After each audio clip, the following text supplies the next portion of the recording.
Hi friends, இன்றைக்கி நம்மளுடைய சேனலில் பிஎட் செகண்ட் இயரில் 4th செமஸ்டரில் ஜெண்டர் ஸ்கூல் அண்ட் சொசைட்டி இந்த சப்ஜெக்டு 4th செமஸ்டரில் இது ஃபஸ்ட்டு சப்ஜெக்டு. இந்த சப்ஜெக்டில் ஃபஸ்ட்டு யூனிட்டில் இன்றைக்கி நம்ம பார்க்க போகிறோம்.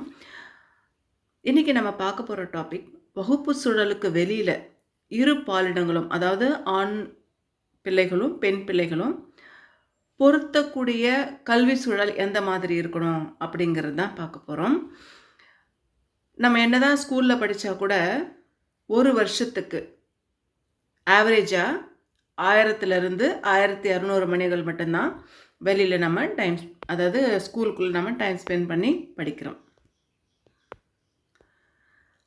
இது இல்லாமல் அந்த கிளாஸ் அட்மாஸ்பியர் தவிர்த்து வெளியில் 2 பேருமே, அதாவது ஆண் பிள்ளைகளும் பெண் பிள்ளைகளும் 2 பேருமே தனியாகவோ அல்லது டீம் மூலமாகவோ நம்ம அவங்களுடைய மெசேஜை ஷேர் பண்ணிக்கும் பொழுது அவங்களுடைய நாலேஜபிளாக இருப்பாங்க. ஏன்னா ஆண் பிள்ளைகளுடைய அறிவும் பெண் பிள்ளைகளுடைய அறிவும் இணையும் பொழுது அறிவு வளர்ச்சியில் சிறந்து மேம்பட்டு இருப்பாங்க.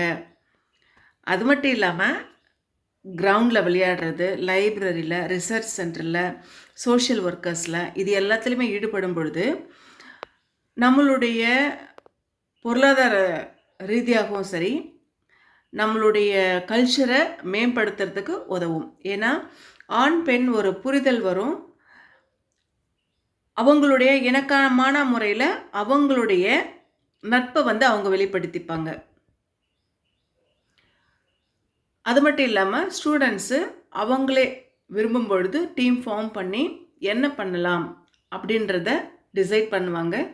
அவங்களுடைய கருத்துக்களை ஷேர் பண்ணிப்பாங்க.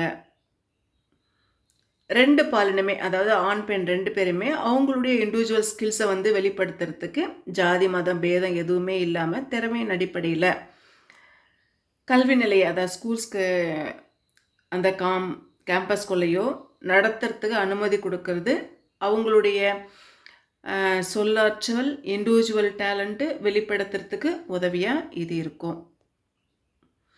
இது வரைக்கும் நம்ம ஆண் பெண் 2 பேருமே வகுப்பறையை விட்டு வெளியில் அவங்களுடைய திறன்களை எப்படி வளர்த்துக்கலாம் அப்படிங்கிறத பற்றி பார்த்துருக்கோம்.